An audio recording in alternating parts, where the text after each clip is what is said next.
আজকের তাজা খবর এজিটি লাইভ 24/7 এ Tabuk ni Bishimajo Indonesia kotor Koktumangka AGT Live 24/7 actually কি হয়েছে, অনেকদিন ধরেই আমার স্ট্যান্ডার্ড শ্রমিক শিবঙ্কর কর্মকার হ্যাঁ একটা গাড়ি নিছে।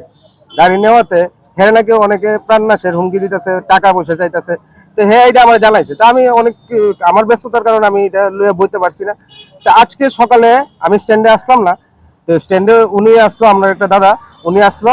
ওনারা নাকি তরুণ দাসগুপ্ত নামে একজন শান্তিপাড়া বাড়ি, ও এসে ধমকি দিয়ে গেছে এই বিট্টু শিবঙ্কর কর্মকার যে গাড়ি কিনছিল হেরে এই পাইলে হ্যাঁ যদি 50,000 টাকা না দেয় হেরে প্রাণ এই গুলি করে মেরে লাগবে। তনুজ দাসগুপ্ত।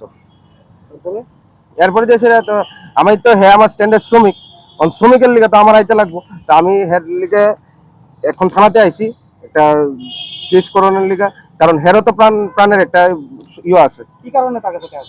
হ্যাঁ গাড়ি কিনছে অন কি কারণে টাকা দিছে এটাও আমি কইতে পারতেছি না। কিন্তু হ্যাঁ আমার যেটা কইছে হ্যাঁ গাড়ি কিনছে দেখে হ্যাঁ কাছে 50,000 টাকা ডিমান্ড করছে, হ্যাঁ দিতে লাগবে টাকা। কোন সিন্ডিকেট? এটা আমরা তুলসীবতী মারুতি সিন্ডিকেট। ও অ্যাকচুয়ালি ও কি করে এটা আমি জানি না।